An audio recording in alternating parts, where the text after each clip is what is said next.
शिव पुराण रुद्र संहिता प्रथम खंड भाग 3। शिव पूजन की सर्वोत्तम विधि का वर्णन। ब्रह्मा जी कहते हैं, अब मैं पूजा की सर्वोत्तम विधि बता रहा हूँ, जो समस्त अभीष्ट तथा सुखों को सुलभ कराने वाली है। देवताओं तथा ऋषियों, तुम ध्यान देकर सुनो।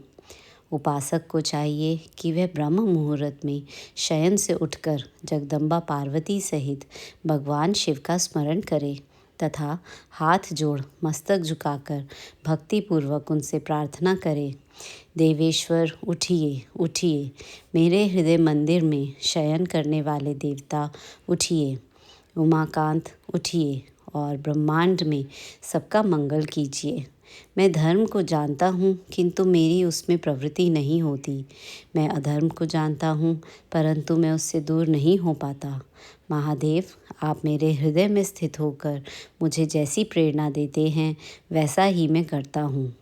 इस प्रकार भक्तिपूर्वक कहकर और गुरुदेव की चरण पादुकाओं का स्मरण करके गांव से बाहर दक्षिण दिशा में मलमूत्र का त्याग करने के लिए जाएं।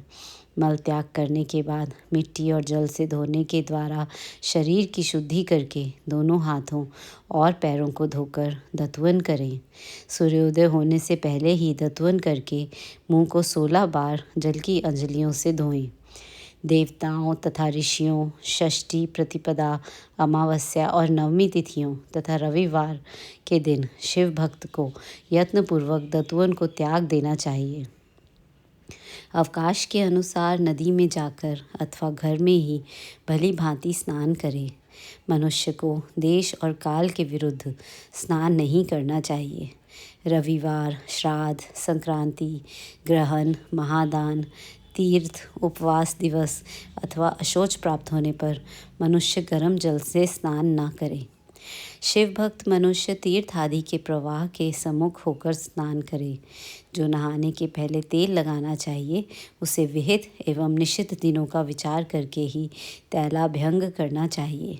जो प्रतिदिन नियम पूर्वक तेल लगाता हो, उसके लिए किसी भी दिन तैलाभ्यंग दूषित नहीं है, अथवा जो तेल इत्र आदि से वासित हो, उसका लगाना किसी दिन भी दूषित नहीं है। सरसों का तेल ग्रहण को छोड़कर दूसरे किसी दिन भी दूषित नहीं होता। इस तरह देश काल का विचार करके ही विधि पूर्वक स्नान करें। स्नान के समय अपने मुख को उत्तर अथवा पूर्व की ओर रखना चाहिए। उच्छिष्ट वस्त्र का उपयोग कभी न करें। शुद्ध वस्त्र से इष्ट देव के स्मरण पूर्वक स्नान करें। जिस वस्त्र को दूसरे ने धारण किया हो अथवा जो दूसरों के पहनने की वस्तु हो तथा जिसे स्वयं रात में धारण किया गया हो, वह वस्त्र उच्छिष्ट कहलाता है। उससे तभी स्नान किया जा सकता है जब उसे धो लिया गया हो। स्नान के पश्चात देवताओं, ऋषियों तथा पितरों को तृप्ति देने वाला स्नानांग तर्पण करना चाहिए। उसके बाद धुला हुआ वस्त्र पहने और आचमन करें। द्विज उत्तमों, तदनंतर गोबर आदि से लीप पोत कर स्वच्छ किए हुए शुद्ध स्थान में जाकर वहाँ सुंदर आसन की व्यवस्था करें। वह आसन विशुद्ध काष्ठ का बना हुआ, पूरा फैला हुआ तथा विचित्र होना चाहिए।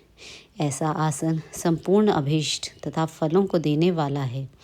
उसके ऊपर बिछाने के लिए यथा योग्य मृग चर्म आदि ग्रहण करे।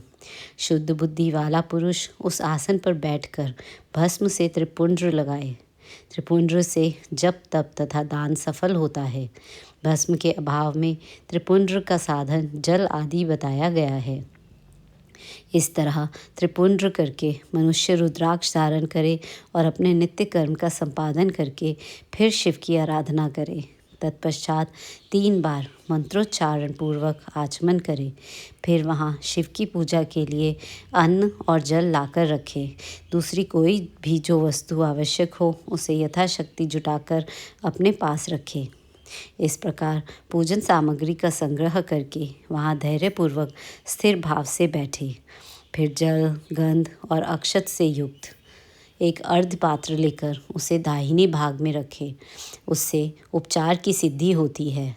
फिर गुरु का स्मरण करके उनकी आज्ञा लेकर विधिवत संकल्प करके अपनी कामना को न अलग रखते हुए पराभक्ति से सपरिवार शिव का पूजन करें। एक मुद्रा दिखाकर सिंदूर आदि उपचारों द्वारा सिद्धि बुद्धि सहित विघ्नहारी गणेश का पूजन करें। लक्ष्य और लाभ से युक्त गणेश जी का पूजन करके उनके नाम के आदि में प्रणव तथा अंत में नमः जोड़कर नाम के साथ चतुर्थी विभक्ति का प्रयोग करते हुए नमस्कार करें, यथा ओम गणपतये नमः अथवा ओम लक्ष्य लाभयुताय सिद्धि बुद्धि सहिताय गणपतये नमः। तदनंतर उनसे क्षमा प्रार्थना करके पुनः भाई कार्तिकेय सहित गणेश जी का पराभक्ति से पूजन करके उन्हें बारंबार नमस्कार करें। तत्पश्चात सदा द्वार पर खड़े रहने वाले द्वारपाल महोदय का पूजन करके सती साध्वी गिरिराज नंदिनी उमा की पूजा करें। चंदन कुमकुम तथा धूप दीप आदि अनेक उपचारों तथा नाना प्रकार के नैवेद्यों से शिवा का पूजन करके नमस्कार करने के पश्चात साधक शिवजी के समीप जाए। यथासंभव अपने घर में मिट्टी सोना चांदी धातु या अन्य पारे आदि का शिव प्रतिमा बनाए और उसे नमस्कार करके भक्तिपरायण हो उसकी पूजा करे। उसकी पूजा हो जाने पर सभी देवता पूजित हो जाते हैं। मिट्टी का शिवलिंग बनाकर विधि पूर्वक उसकी स्थापना करें। अपने घर में रहने वाले लोगों को स्थापना संबंधी सभी नियमों का सर्वथा पालन करना चाहिए। भूत शुद्धि एवं मातृका न्यास करके प्राण प्रतिष्ठा करें। शिवालय में दिक्पालों की भी स्थापना करके उनकी पूजा करें। घर में सदा मूल मंत्र का प्रयोग करके शिवजी की पूजा करनी चाहिए। वहाँ द्वारपालों के पूजन का सर्वथा नियम नहीं है। भगवान शिव के समीप ही अपने लिए आसन की व्यवस्था करें। उस समय उत्तराभिमुख बैठकर फिर आचमन करें। उसके बाद दोनों हाथ जोड़कर तब प्राणायाम करें। प्राणायाम काल में मनुष्य को मूल मंत्र की 10 आवृत्तियाँ करनी चाहिए। हाथों से 5 मुद्राएं दिखाएं। यह पूजा का आवश्यक अंग है। इन मुद्राओं का प्रदर्शन करके ही मनुष्य पूजा विधि का अनुसरण करे। तदनंतर वहाँ दीप निवेदन करके गुरु को नमस्कार करे और पद्मासन या भद्रासन बांधकर बैठे अथवा उत्तान आसन या पर्यंक आसन का आश्रय लेकर सुखपूर्वक बैठे और पुनः पूजन का प्रयोग करें। फिर अर्ध पात्र से उत्तम शिवलिंग का प्रक्षालन करें। मन को भगवान शिव से अन्यत्र न ले जाकर पूजा सामग्री को अपने पास रखकर निम्नांकित मंत्र समूह से महादेव जी का आवाहन करें। कैलास शिखरस्थं च पार्वतीपतिम् उत्तमं यथोक्तरूपिणं शम्भुं निर्गुणं गुणरूपिणं पंचवक्त्रं दशभुजं त्रिनेत्रं वृषभध्वजं कर्पूरगौरं दिव्यांगं चंद्रमौलिं कपर्दिनं व्याघ्रचर्मोत्तरीयं च गजचर्माम्बरं शुभं वासुक्यादिपरीताङ्गं पिनाक आद्यायुधान्वितं सिद्धयो अष्टौ च यस्याग्रे नृत्यन्ति निरन्तरं जय जयेति शब्दैश्च सेवितं भक्तपुञ्जकैः तेजसा दुस्सहेनैव दुर्लक्ष्यं देवसेवितं शरण्यं सर्वसत्त्वानां प्रसन्नमुखपङ्कजं वेदैः शास्त्रैर्यथा गीतं विष्णुब्रह्मनुतं सदा भक्तवत्सलम् आनन्दं शिवम् आवायाम्यहम्।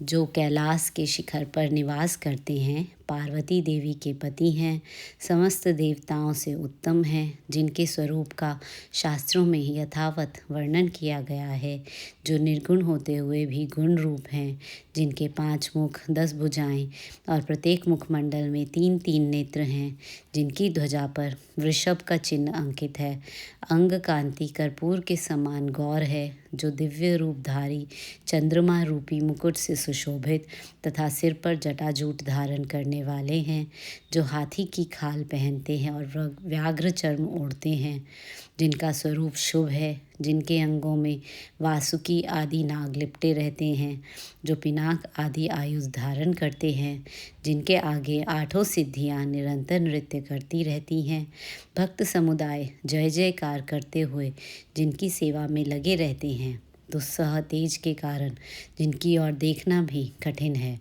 जो देवताओं से सेवित तथा संपूर्ण प्राणियों को शरण देने वाले हैं, जिनका मुखारविंद प्रसन्नता से खिला हुआ है, वेदों और शास्त्रों ने जिनकी महिमा का यथावत गान किया है, विष्णु और ब्रह्मा भी सदा जिनकी स्तुति करते हैं, तथा जो परमानंद स्वरूप हैं, उन भक्तवत्सल शंभु शिव का मैं आवाहन करता हूँ। इस प्रकार सांब सदाशिव का ध्यान करके उनके लिए आसन दें। चतुर्थ्यंत पद से ही क्रमशः सब कुछ अर्पित करें। यथा सांबाय सदाशिवाय नमः आसनम समर्पयामि इत्यादि। आसन के पश्चात भगवान शंकर को पाद्य और अर्घ्य दे। फिर परमात्मा शंभु को आचमन कराकर पंचामृत संबंधी द्रव्यों द्वारा प्रसन्नतापूर्वक शंकर को स्नान कराए। वेद मंत्रों अथवा समंत्रक चतुर्थ्यंत नाम पदों का उच्चारण करके भक्तिपूर्वक यथा योग्य समस्त द्रव्य भगवान को अर्पित करे। अभीष्ट द्रव्य को शंकर के ऊपर चढ़ाए। फिर भगवान शिव को वारुण स्नान कराए। स्नान के पश्चात उनके श्री अंगों में सुगंधित चंदन तथा अन्य द्रव्यों का यत्नपूर्वक लेप करे। फिर सुगंधित जल से ही उनके ऊपर जलधारा गिराकर अभिषेक करे। वेद मंत्रों षडंगों अथवा शिव के 11 नामों द्वारा यथावकाश जलधारा चढ़ाकर वस्त्र से शिवलिंग को अच्छी तरह पोंछें। फिर आचमनार्थ जल दें और वस्त्र समर्पित करें। नाना प्रकार के मंत्रों द्वारा भगवान शिव को तिल, जौ, गेहूँ, मूंग और उड़द अर्पित करें। फिर 5 मुख वाले परमात्मा शिव को पुष्प चढ़ाएं। प्रत्येक मुख पर ध्यान के अनुसार यथोचित अभिलाषा करके कमल, शतपत्र, शंख पुष्प, कुश पुष्प, धतूर, मंदार, द्रोण पुष्प, गुमा, तुलसी दल तथा बिल्व पत्र चढ़ाकर पराभक्ति के साथ भक्त वत्सल भगवान शंकर की विशेष पूजा करें। अन्य सब वस्तुओं का अभाव होने पर शिव को केवल बिल्व पत्र ही अर्पित करें। बिल्व पत्र समर्पित होने से ही शिव जी की पूजा सफल होती है। तत्पश्चात सुगंधित चूर्ण तथा सुवासित उत्तम तैल इत्यादि विविध वस्तुएं बड़े हर्ष के साथ भगवान शिव को अर्पित करें। फिर प्रसन्नतापूर्वक गूगल और अगुरु आदि की धूप का निवेदन करें। तदनंतर शंकर जी को घी से भरा हुआ दीपक दें। इसके बाद निम्नांकित मंत्र से भक्तिपूर्वक पुनः अर्घ दें और भाव भक्ति से वस्त्र द्वारा उनके मुख का मार्जन करें। रूपम देहि यशो देहि भोगम देहि च शंकरा भुक्ति मुक्ति फलम देहि गृहीत्वा अर्घ्यम नमोस्तुते। प्रभो शंकर, आपको नमस्कार है। आप इस अर्घ्य को स्वीकार करके मुझे रूप दीजिए, यश दीजिए, भोग दीजिए तथा भोग और मोक्ष रूपी फल प्रदान कीजिए। इसके बाद भगवान शिव को भांति भांति के उत्तम नैवेद्य अर्पित करें। नैवेद्य के पश्चात प्रेम पूर्वक आचमन कराएं। तदनंतर सांगोपांग तांबूल बनाकर शिव को समर्पित करें। फिर 5 बत्ती की आरती बनाकर भगवान को दिखाएं। उसकी संख्या इस प्रकार है: पैरों में 4 बार, नाभि मंडल के सामने 2 बार, मुख के समक्ष 1 बार तथा संपूर्ण अंगों में 7 बार आरती दिखाएं। तत्पश्चात नाना प्रकार के स्तोत्रों द्वारा प्रेम पूर्वक भगवान वृषध्वज की स्तुति करें। तदनंतर धीरे धीरे शिव की परिक्रमा करें। परिक्रमा के बाद भक्त पुरुष साष्टांग प्रणाम करें और निम्नांकित मंत्र से भक्तिपूर्वक पुष्पांजलि दें। पुष्पांजलि मंत्र। अज्ञानाद्यदिवा ज्ञानादद्यत् पूजादिकं मया कृतं तदस्तु सफलं कृपया तव शंकर। तावकस्त्वद्गतप्राणस्त्वच्चित्तोऽहं सदा मृड इति विज्ञाय गौरीश भूतनाथ प्रसीद मे। भूमौ स्खलितपादानां भूमिरेवावलम्बनं त्वयि जातापराधानां त्वमेव शरणं प्रभो। शंकर, मैंने अज्ञान से या जानबूझकर जो पूजन आदि किया है वह आपकी कृपा से सफल हो। मृड मैं आपका हूँ, मेरे प्राण सदा आप में लगे हुए हैं, मेरा चित्त सदा आपका ही चिंतन करता है। ऐसा जानकर हे गौरीनाथ भूतनाथ, आप मुझ पर प्रसन्न होइए। प्रभु, धरती पर जिनके पैर लड़खड़ा जाते हैं उनके लिए भूमि ही सहारा है। उसी प्रकार जिन्होंने आपके प्रति अपराध किए हैं उनके लिए भी आप ही शरण दाता हैं। इत्यादि रूप से बहुत बहुत प्रार्थना करके उत्तम विधि से पुष्पांजलि अर्पित करने के पश्चात पुनः भगवान को नमस्कार करें। फिर निम्नांकित मंत्र से विसर्जन करना चाहिए। विसर्जन। स्वस्थानं गच्छ देवेश परिवारयुतः प्रभो, पूजा काले पुनर्नाथ त्वया आगंतव्यमादरात्। देवेश्वर प्रभु, अब आप परिवार सहित अपने स्थान को पधारें। नाथ, जब पूजा का समय हो तब पुनः आप यहाँ सादर पदार्पण करें। इस प्रकार भक्तवत्सल शंकर की बारंबार प्रार्थना करके उनका विसर्जन करें और उस जल को अपने हृदय में लगाएं तथा मस्तक पर चढ़ाएं। ऋषियों, इस तरह मैंने शिव पूजन की सारी विधि बता दी जो भोग और मोक्ष देने वाली है। अब और क्या सुनना चाहते हो? विभिन्न पुष्पों, अन्नों तथा जलादि की धाराओं से शिवजी की पूजा का महात्म्य। ब्रह्मा जी बोले, नारद, जो लक्ष्मी प्राप्ति की इच्छा करता हो वह कमल, बिल्वपत्र, शतपत्र और शंख पुष्प से भगवान शिव की पूजा करे। ब्राह्मण, यदि 1,00,000 की संख्या में इन पुष्पों द्वारा भगवान शिव की पूजा संपन्न हो जाए तो सारे पापों का नाश होता है और लक्ष्मी की भी प्राप्ति हो जाती है, इसमें संशय नहीं है। प्राचीन पुरुषों ने 20 कमलों का एक प्रस्थ बताया है। 1,000 बिल्व पत्रों को भी एक प्रस्थ कहा गया है। 1,000 शतपत्र से आधे प्रस्थ की परिभाषा की गई है। 16 पलों का एक प्रस्थ होता है और 10 टंकों का एक पल। इस मान से पत्र पुष्प आदि को तौलना चाहिए। जब पूर्वोक्त संख्या वाले पुष्पों से शिव की पूजा हो जाती है तब सकाम पुरुष अपने संपूर्ण अभिष्ट को प्राप्त कर लेता है। यदि उपासक के मन में कोई कामना ना हो तो वह पूर्वोक्त पूजन से शिव स्वरूप हो जाता है। मृत्युंजय मंत्र का जब 5,00,000 जब पूरा हो जाता है तब भगवान शिव प्रत्यक्ष दर्शन देते हैं। 1,00,000 के जप से शरीर की शुद्धि होती है। दूसरे लाख के जप से पूर्व जन्म की बातों का स्मरण होता है। तीसरे लाख पूर्ण होने पर संपूर्ण काम्य वस्तुएं प्राप्त होती हैं। चौथे लाख का जप होने पर स्वप्न में भगवान शिव का दर्शन होता है और 5वें लाख का जप जो ही पूरा होता है भगवान शिव उपासक के सम्मुख तत्काल प्रकट हो जाते हैं। इसी मंत्र का 10,00,000 जप हो जाए तो संपूर्ण फल की सिद्धि होती है। जो मोक्ष की अभिलाषा रखता है वह 1,00,000 दर्भों द्वारा शिव का पूजन करे। मुनिश्रेष्ठ, सर्वत्र लाख की ही संख्या समझनी चाहिए। आयु की इच्छा वाला पुरुष 1,00,000 दुर्वाओं द्वारा पूजन करे। जिसे पुत्र की अभिलाषा हो वह धतूरे के 1,00,000 फूलों से पूजा करे। लाल डंठल वाला धतूरा पूजन में शुभदायक माना गया है। अगस्त्य के 1,00,000 फूलों से पूजा करने वाले पुरुष को महान यश की प्राप्ति होती है। यदि तुलसी दल से शिव की पूजा करें तो उपासक को भोग और मोक्ष दोनों सुलभ होते हैं। लाल और सफ़ेद आँख, अपामार्ग और श्वेत कमल के 1,00,000 फूलों द्वारा पूजा करने से भी उसी फल भोग और मोक्ष की प्राप्ति होती है। जपा अड़हुल के 1,00,000 फूलों से की हुई पूजा शत्रुओं को मृत्यु देने वाली होती है। करवीर के 1,00,000 फूल यदि शिव पूजन के उपयोग में लाए जाएं तो वे यहाँ रोगों का उच्चाटन करने वाले होते हैं। बंदूक दोपहरिया के फूलों द्वारा पूजन करने से आभूषण की प्राप्ति होती है। चमेली से शिव की पूजा करके मनुष्य वाहनों को उपलब्ध करता है, इसमें संशय नहीं है।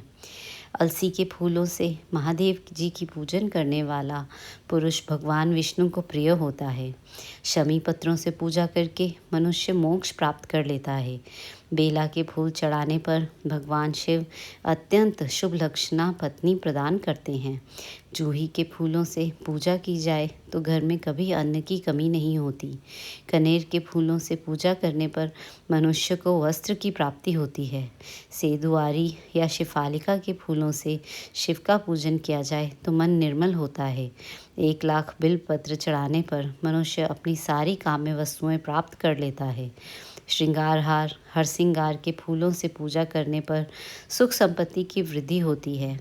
वर्तमान ऋतु में पैदा होने वाले फूल यदि शिव की सेवा में समर्पित किए जाएं तो वो मोक्ष देने वाले होते हैं, इसमें संशय नहीं है। राई के फूल शत्रुओं को मृत्यु प्रदान करने वाले होते हैं। इन फूलों को 1,00,000 की संख्या में शिव के ऊपर चढ़ाया जाए तो भगवान शिव प्रचुर फल प्रदान करते हैं। चंपा और केवड़े को छोड़कर शेष सभी फूल भगवान शिव को चढ़ाए जा सकते हैं। विप्रवर, महादेव जी के ऊपर चावल चढ़ाने से मनुष्यों की लक्ष्मी बढ़ती है। ये चावल अखंडित होने चाहिए और इन्हें उत्तम भक्ति भाव से शिव के ऊपर चढ़ाना चाहिए। रुद्र प्रधान मंत्र से पूजा करके भगवान शिव के ऊपर बहुत सुंदर वस्त्र चढ़ाएं और उसी पर चावल रखकर समर्पित करें तो उत्तम है। भगवान शिव के ऊपर गंध, पुष्प आदि के साथ एक श्रीफल चढ़ाकर धूप आदि निवेदन करें तो पूजा का पूरा पूरा फल प्राप्त होता है। वहाँ शिव के समीप 12 ब्राह्मणों को भोजन कराए। इससे मंत्र पूर्वक सांगोपांग लक्ष्य पूजा संपन्न होती है। जहाँ 100 मंत्र जपने की विधि हो वहाँ 108 मंत्र जपने का विधान किया गया है। तिलों द्वारा शिवजी को 1,00,000 आहुतियाँ दी जाएं अथवा 1,00,000 तिलों से शिवजी की पूजा की जाए तो वह बड़े बड़े पातकों का नाश करने वाली होती है। जौ द्वारा की हुई शिव की पूजा स्वर्गीय सुख की वृद्धि करने वाली है, ऐसा ऋषियों का कथन है। गेहूं के बने हुए पकवान से की हुई शंकर जी की पूजा निश्चय ही बहुत उत्तम मानी गई है। यदि उससे 1,00,000 बार पूजा हो तो उससे संतान की वृद्धि होती है। यदि मूंग से पूजा की जाए तो भगवान शिव सुख प्रदान करते हैं। प्रियंगु कंगनी द्वारा सर्वाध्यक्ष परमात्मा शिव का पूजन करने मात्र से उपासक के धर्म, अर्थ और काम भोग की वृद्धि होती है तथा वह पूजा समस्त सुखों को देने वाली होती है। अरहर के पत्तों से श्रृंगार करके भगवान शिव की पूजा करें। यह पूजा नाना प्रकार के सुखों और संपूर्ण फलों को देने वाली है। मुनि श्रेष्ठ, अब फूलों की लक्ष्य संख्या का तौल बताया जा रहा है, प्रसन्नता पूर्वक सुनो।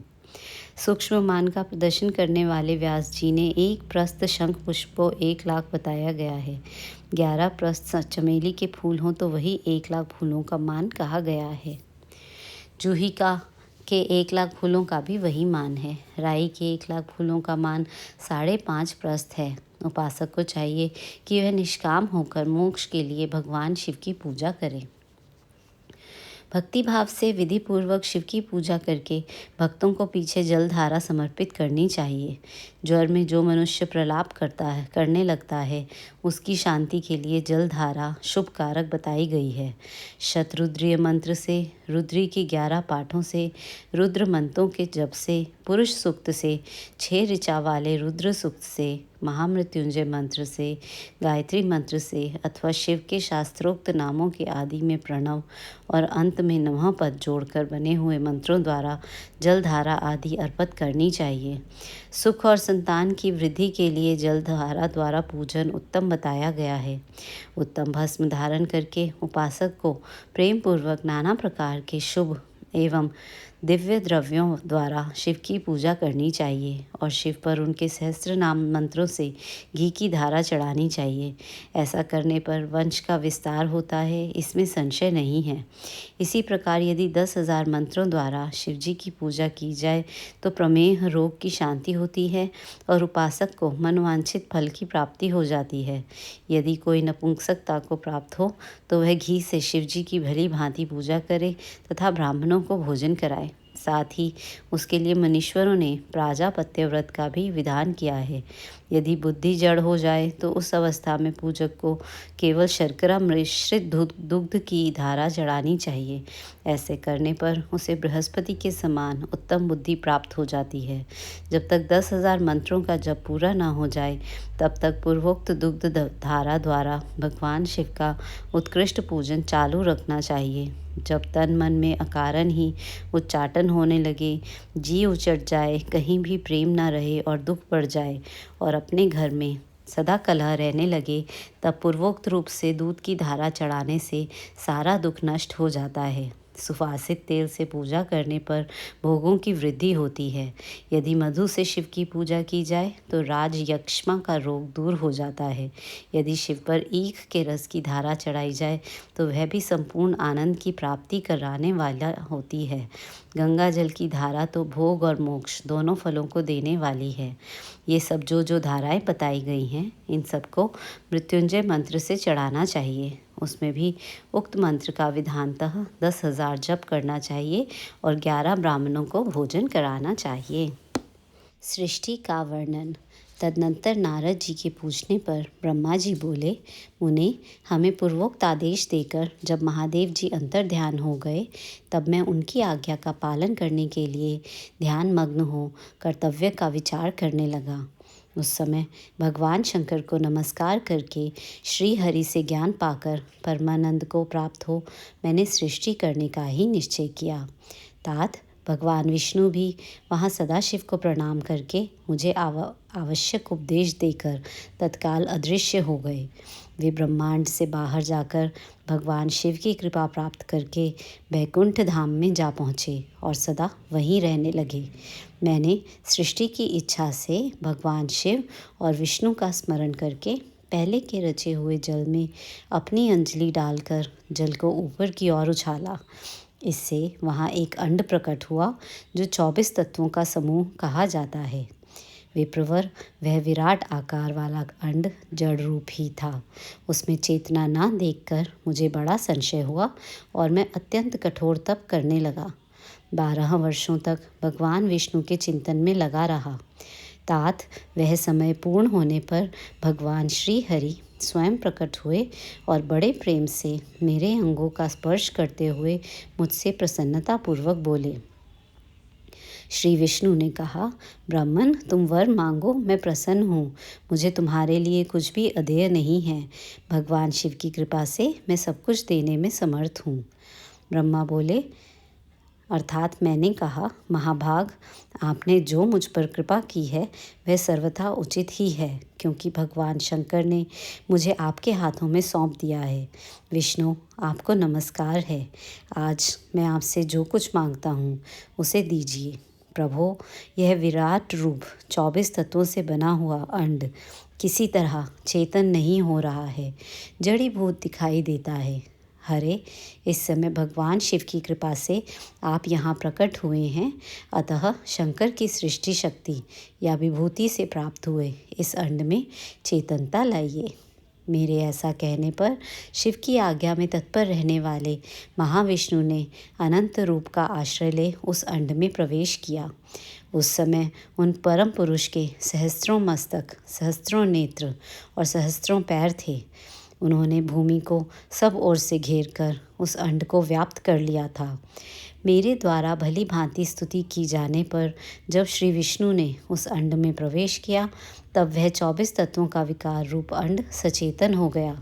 पाताल से लेकर सत्यलोक तक की अवधि वाले उस अंड के रूप में वहाँ साक्षात श्री हरि ही विराजने लगे। उस विराट अंड में व्यापक होने से ही वे प्रभु वैराज पुरुष कहलाए। पंचमुख महादेव ने केवल अपने रहने के लिए सुरम्य कैलाश नगर का निर्माण किया, जो सब लोगों से ऊपर सुशोभित होता है। देवर्षे, संपूर्ण ब्रह्मांड का नाश हो जाने पर भी वैकुंठ और कैलाश, इन 2 धामों का यहाँ कभी नाश नहीं होता। मुनिश्रेष्ठ, मैं सत्यलोक का आश्रय लेकर रहता हूँ। तात, महादेव जी की आज्ञा से ही मुझ में सृष्टि रचने की इच्छा उत्पन्न हुई है। बेटा, जब मैं सृष्टि की इच्छा से चिंतन करने लगा उस समय पहले मुझसे अनजान में ही पापपूर्ण तमोगुणी सृष्टि का प्रादुर्भाव हुआ, जिसे अविद्या पंचक अथवा पंचपर्वा अविद्या कहते हैं। तदनंतर प्रसन्नचित होकर शंभु की आज्ञा से मैं पुनः अनासक्त भाव से सृष्टि का चिंतन करने लगा। उस समय मेरे द्वारा स्थावर संज्ञक वृक्ष आदि की सृष्टि हुई, जिसे मुख्य सर्ग कहते हैं। यह पहला सर्ग है। उसे देखकर तथा वह अपने लिए पुरुषार्थ का साधक नहीं है, यह जानकर सृष्टि की इच्छा वाले मुझ ब्रह्मा से दूसरा सर्ग प्रकट हुआ, जो दुखों से भरा हुआ है। उसका नाम तिर्यक स्त्रोता। वह सर्ग भी पुरुषार्थ का साधक नहीं था। उसे भी पुरुषार्थ साधन की शक्ति से रहित जान जब मैं पुनः सृष्टि का चिंतन करने लगा, तब मुझसे शीघ्र ही तीसरे सात्विक सर्ग का प्रादुर्भाव हुआ, जिसे ऊर्ध्व स्रोता कहते हैं। यह देव सर्ग के नाम से विख्यात हुआ। देव सर्ग सत्यवादी तथा अत्यंत सुखदायक है।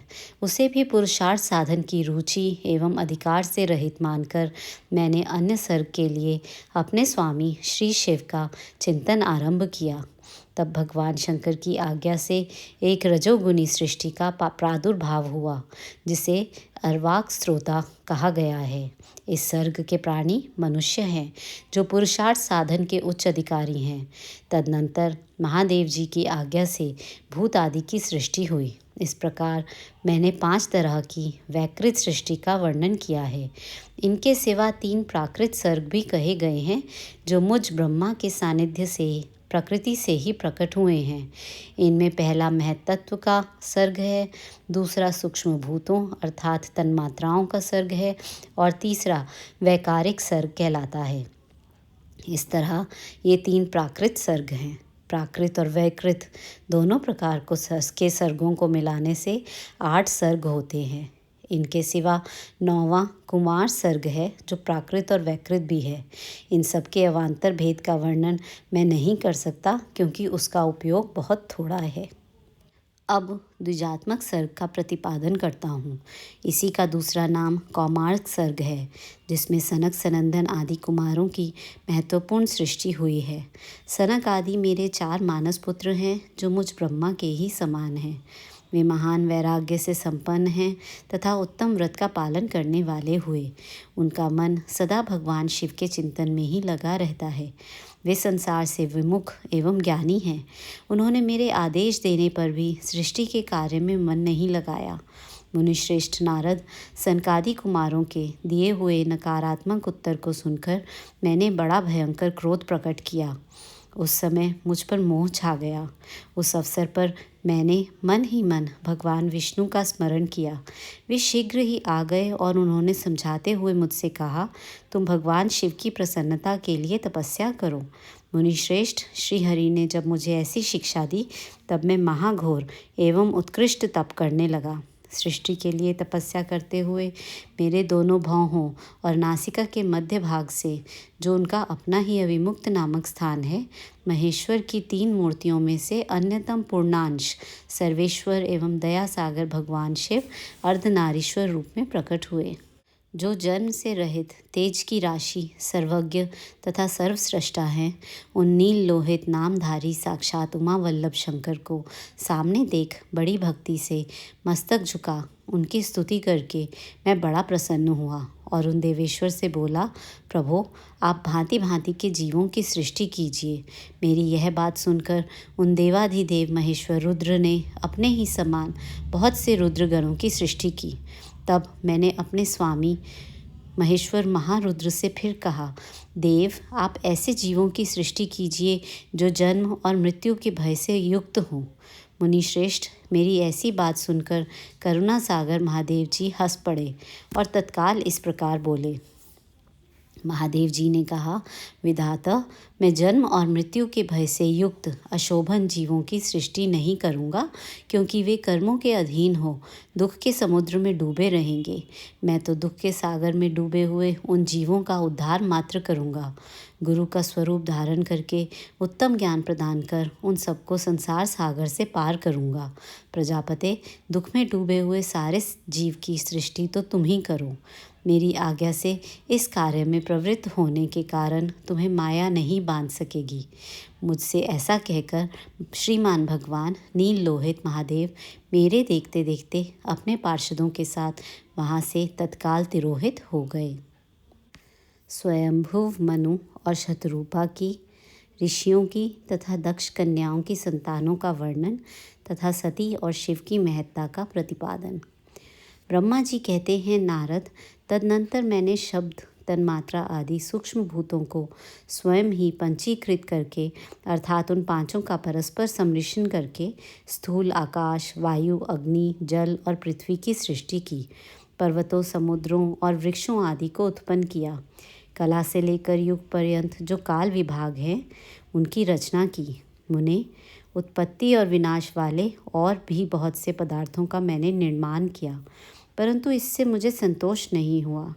तब साम शिव का ध्यान करके मैंने साधन परायण पुरुषों की सृष्टि की।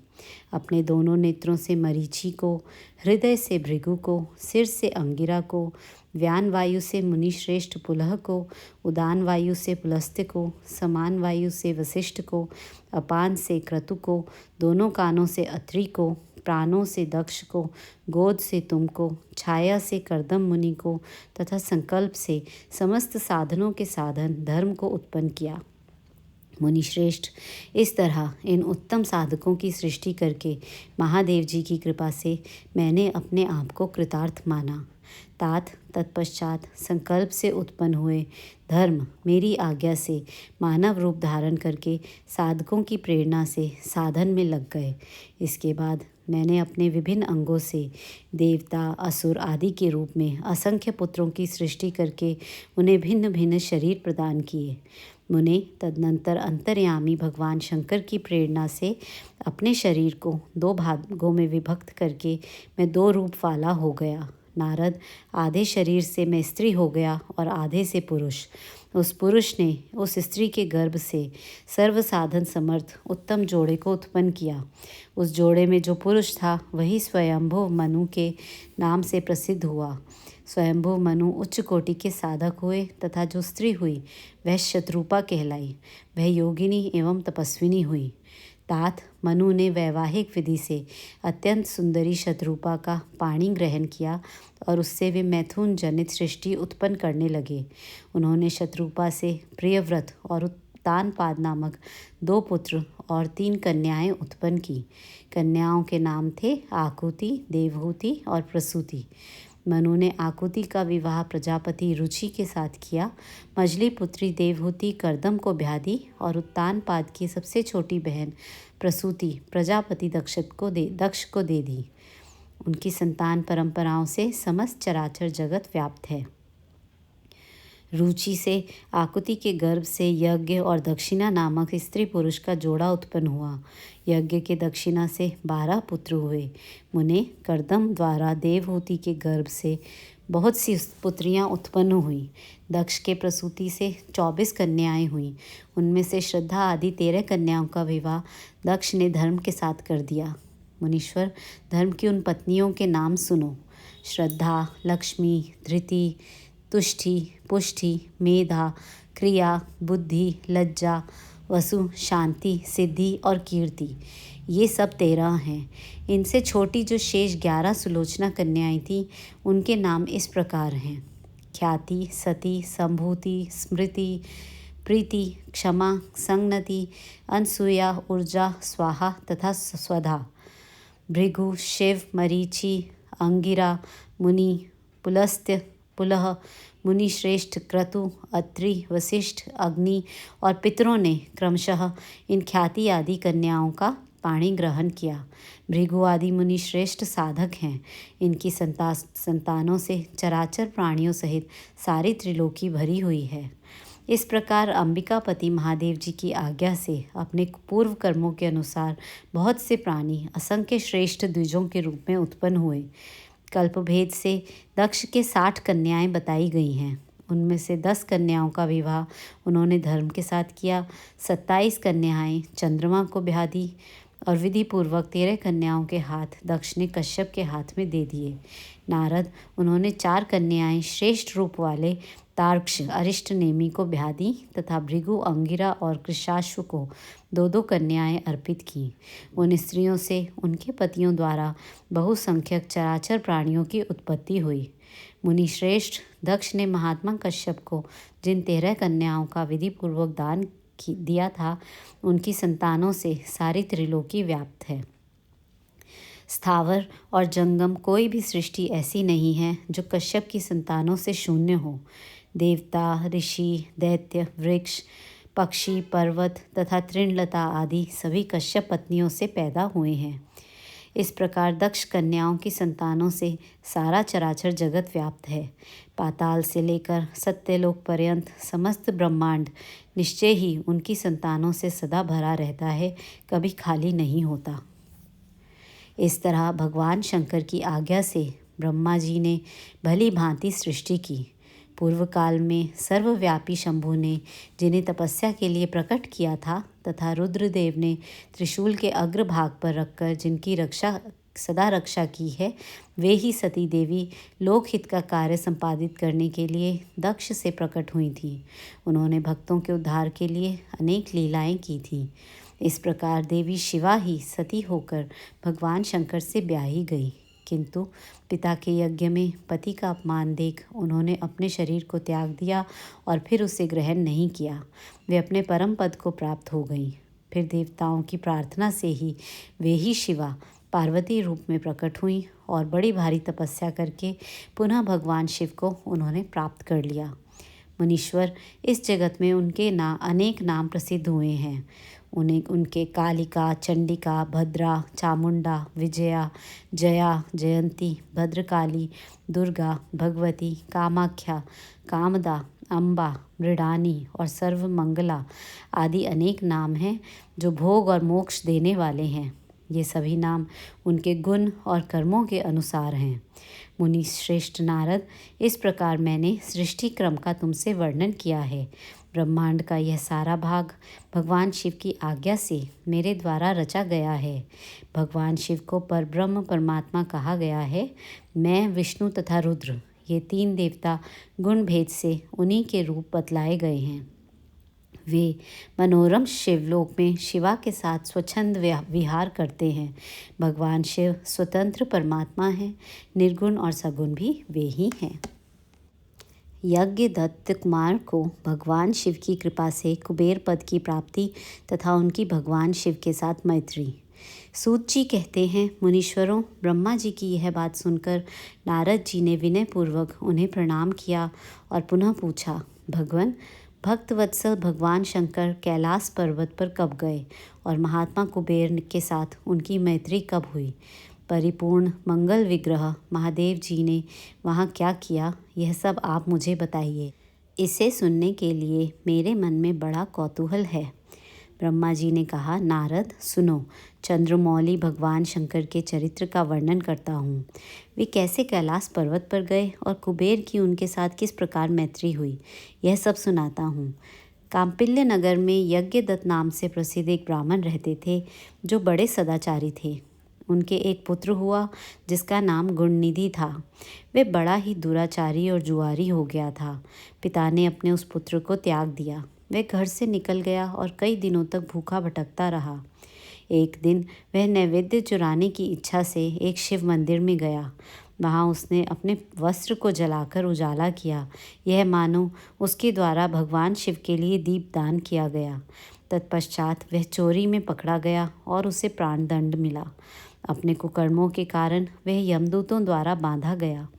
इतने में ही भगवान शंकर के पार्षद वहां आ पहुँचे और उन्होंने उसे उनके बंधन से छुड़ा दिया।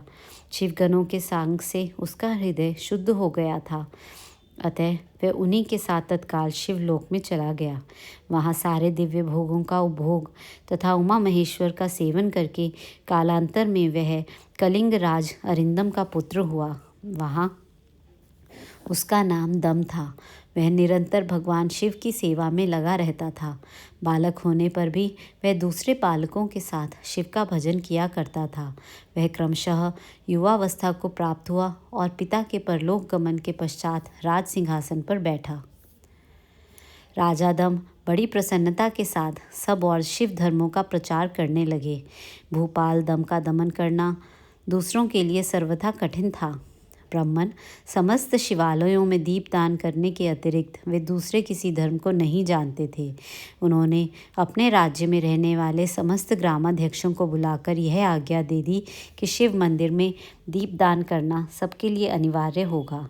जिस जिस ग्रामाध्यक्ष के गांव के पास जितने शिवालय हो वहाँ वहाँ बिना कोई विचार किए सदा दीप जलाना चाहिए। आजीवन इसी धर्म का पालन करने के कारण राजा दम ने बहुत बड़ी धर्म संपत्ति का संचय कर लिया था। फिर वे काल धर्म के अधीन हो गए।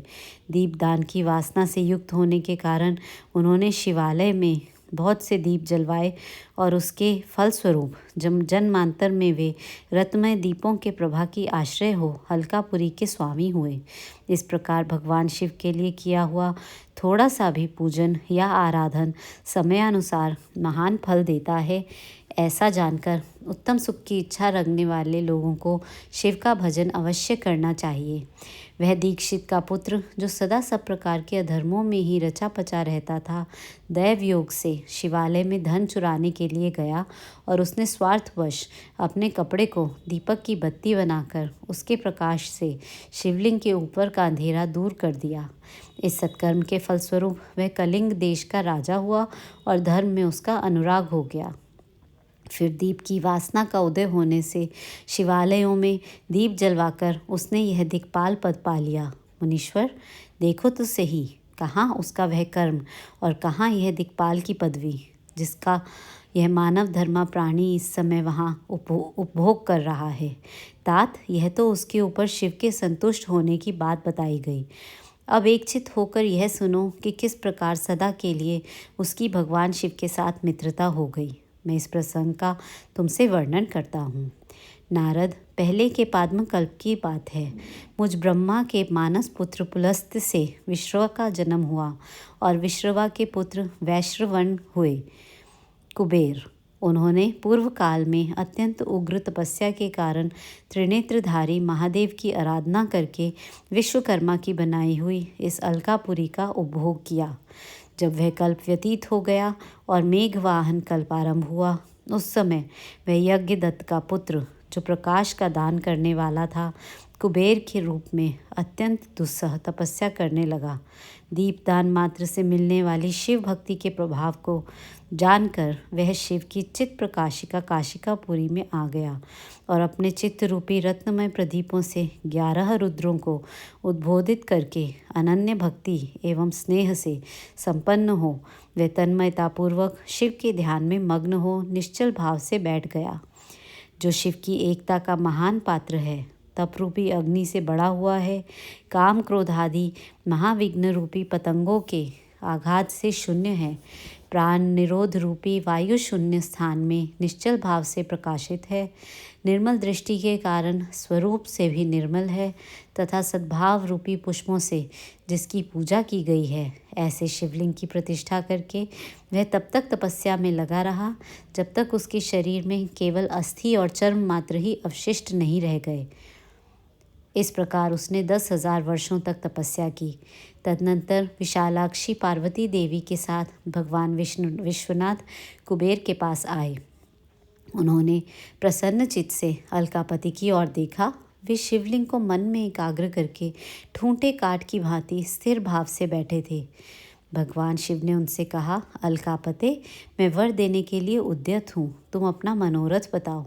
यह वाणी सुनकर तपस्या के धनी कुबेर ने जो ही आंखें खोलकर देखा, त्यों ही उमावल्लभ भगवान श्रीकंठ सामने खड़े दिखाई दिए। वे उदय काल के सहस्रों सूर्यों से भी अधिक तेजस्वी थे और उनके मस्तक पर चंद्रमा अपनी चांदनी बिखेर रहे थे। भगवान शंकर के तेज से उनकी आंखें चौंधिया गईं। उनका तेज प्रतिहत हो गया और वे नेत्र बंद करके मनोरथ से भी परे विराजमान देव देवेश्वर शिव से बोले, नाथ, मेरे नेत्रों को वह दृष्टि शक्ति दीजिए जिससे आपको आपके चरणार विंदों का दर्शन हो सके। स्वामिन, आपका प्रत्यक्ष दर्शन हो, यही मेरे लिए सबसे बड़ा वर है। ईश, दूसरे किसी वर से मेरा क्या प्रयोजन है। चंद्रशेखर, आपको नमस्कार है।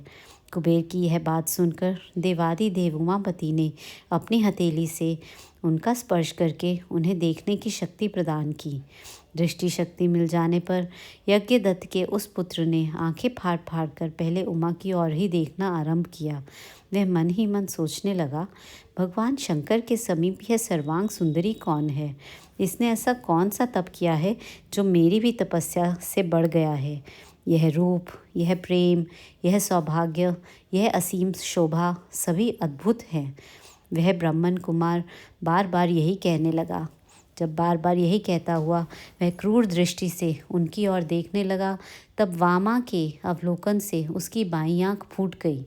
तदनंतर देवी पार्वती ने महादेव जी से कहा, प्रभो, यह दुष्ट तपस्वी बार बार मेरी ओर देखकर क्या बोल रहा है? आप मेरी तपस्या के तेज को प्रकट कीजिए। देवी की यह बात सुनकर भगवान शिव ने हंसते हुए उनसे कहा, उमे, यह तुम्हारा पुत्र है। यह तुम्हें क्रूर दृष्टि से नहीं देखता, अपितु तुम्हारी तपः संपत्ति का वर्णन कर रहा है। देवी से ऐसा कहकर भगवान शिव पुनः उस ब्राह्मण कुमार से बोले, वत्स, मैं तुम्हारी तपस्या से संतुष्ट होकर तुम्हें वर देता हूँ। तुम निधियों के स्वामी और गुह्यों के राजा हो जाओ। सुव्रत, यक्षों, किन्नरों और राजाओं के भी राजा होकर पुण्यजनों के पालक और सबके लिए धन के दाता बनो।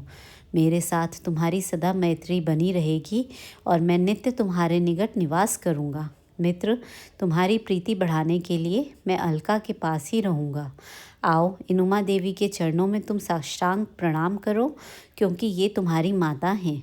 महाभक्त यज्ञदत्त कुमार, तुम अत्यंत प्रसन्नचित्त से इनके चरणों में गिर जाओ। ब्रह्मा जी कहते हैं, नारद, इस प्रकार वर देकर भगवान शिव ने पार्वती देवी से फिर कहा, देवेश्वरी, इस पर कृपा करो। तपस्विनी, यह तुम्हारा पुत्र है। भगवान शंकर का यह कथन सुनकर जगदम्बा पार्वती ने प्रसन्नचित होकर यज्ञदत्त कुमार से कहा, वत्स, भगवान शिव में तुम्हारी सदा निर्मल भक्ति बनी रहे।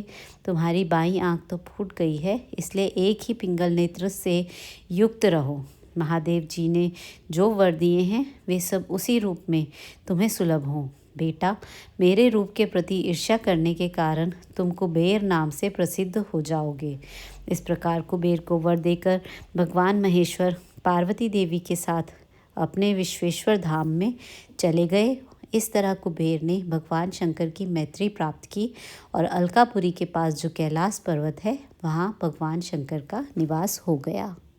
भगवान शिव का कैलाश पर्वत पर गमन तथा सृष्टि खंड का उपसंहार। ब्रह्मा जी कहते हैं, नारद मुने, कुबेर की तपोबल से भगवान शिव का जिस प्रकार पर्वत श्रेष्ठ कैलाश पर शुभागमन हुआ, वह प्रसंग सुनो। कुबेर को वर देने वाले विश्वेश्वर शिव जब उन्हें निधिपति होने का वर देकर अपने उत्तम स्थान को चले गए, तब उन्होंने मन ही मन इस प्रकार विचार किया, ब्रह्मा जी के ललाट से जिनका प्रादुर्भाव हुआ है तथा जो प्रलय का कार्य संभालते हैं, वे रुद्र मेरे पूर्ण स्वरूप हैं। अतः उन्हीं के रूप में मैं गुह्यकों के निवास स्थान कैलाश पर्वत को जाऊंगा। उन्हीं के रूप में मैं कुबेर का मित्र बनकर उसी पर्वत पर विलासपूर्वक रहूंगा और बड़ा भारी तप करूंगा। शिव की इस इच्छा का चिंतन करके उन रुद्रदेव ने कैलाश जाने के लिए उत्सुक डमरू बजाया। डमरू की वह ध्वनि जो उत्साह बढ़ाने वाली थी, तीनों लोकों में व्याप्त हो गई। उसका विचित्र एवं गंभीर शब्द आह्वान की गति से युक्त था, अर्थात सुनने वालों को अपने पास आने के लिए प्रेरणा दे रहा था। उस ध्वनि को सुनकर मैं तथा श्री विष्णु आदि सभी देवता, ऋषि, मूर्तिमान, आगम, निगम और सिद्ध वहाँ आ पहुँचे। देवता और असुर आदि सब लोग बड़े उत्साह में भरकर वहाँ आए। भगवान शिव के समस्त पार्षद तथा सर्वलोक वंदित महाभाग गणपाल जहाँ कहीं भी थे, वहाँ से आ गए। इतना सुनकर ब्रह्मा जी ने वहाँ आए हुए गणपालों का नामोल्लेख पूर्वक विस्तृत परिचय दिया। फिर इस प्रकार कहना आरंभ किया। वे बोले, वहाँ असंख्य महाबली गणपाल पधारे। वे सब के सब सहस्रों भुजाओं से युक्त थे और मस्तक पर जटा का ही मुकुट धारण किए हुए थे। सभी चंद्रचूड़, नीलकंठ और त्रिलोचन थे। हार, कुंडल, केयूर तथा मुकुट आदि से अलंकृत थे। वे मेरे श्री विष्णु के तथा इंद्र के समान तेजस्वी जान पड़ते थे। अणिमा आदि 8 सिद्धियों से घिरे थे तथा करोड़ों सूर्यों के समान उद्भासित हो रहे थे। उस समय भगवान शिव ने विश्वकर्मा को उस पर्वत पर निवास स्थान बनाने की आज्ञा दी। अनेक भक्तों के साथ अपने और दूसरों के रहने के लिए यथा योग्य आवास तैयार करने का आदेश दिया। मुने, तब विश्वकर्मा ने भगवान शिव की आज्ञा के अनुसार उस पर्वत पर जाकर शीघ्र ही नाना प्रकार के गृहों की रचना की। फिर श्री हरि की प्रार्थना से कुबेर पर अनुग्रह करके भगवान शिव सानंद कैलाश पर्वत पर गए। उत्तम मुहूर्त में अपने स्थान में प्रवेश करके भक्त वत्सल परमेश्वर शिव ने सबको प्रेम दान दे सनाथ किया। इसके बाद आनंद से भरे हुए श्री विष्णु आदि समस्त देवताओं, मुनियों और सिद्धों ने शिव का प्रसन्नतापूर्वक अभिषेक किया। हाथों में नाना प्रकार की भेंटें लेकर सबने क्रमशः उनका पूजन किया और बड़े उत्सव के साथ उनकी आरती उतारी। मुने, उस समय आकाश से फूलों की वर्षा हुई जो मंगल सूचक थी। सब और जय जयकार और नमस्कार के शब्द गूंजने लगे। महान उत्साह फैला हुआ था जो सबके सुख को बढ़ा रहा था। उस समय सिंहासन पर बैठकर श्री विष्णु आदि सभी देवताओं द्वारा की हुई यथोचित सेवा को बारंबार ग्रहण करते हुए भगवान शिव बड़ी शोभा पा रहे थे। देवता आदि सब लोगों ने सार्थक एवं प्रिय वचनों द्वारा लोक कल्याणकारी भगवान शंकर का पृथक पृथक स्तवन किया। सर्वेश्वर प्रभु ने प्रसन्न चित्त से वह स्तवन सुनकर उन सबको प्रसन्नतापूर्वक मनोवांछित वर एवं अभिष्ट वस्तुएं प्रदान की। मुने, तदनंतर श्री विष्णु के साथ मैं तथा अन्य सब देवता और मुनि मनोवांछित वस्तु पाकर आनंदित हो भगवान शिव की आज्ञा से अपने अपने धाम को चले गए।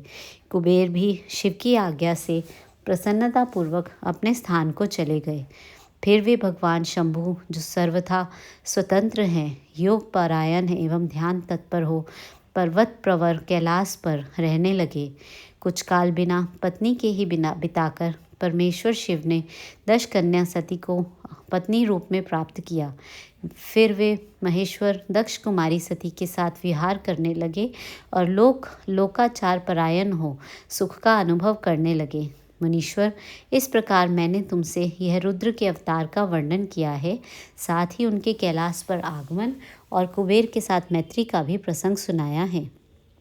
कैलाश के अंतर्गत होने वाली उनकी ज्ञानवर्धिनी लीला का भी वर्णन किया, जो इहलोक और परलोक में सदा संपूर्ण मनोवांछित फलों को देने वाली है।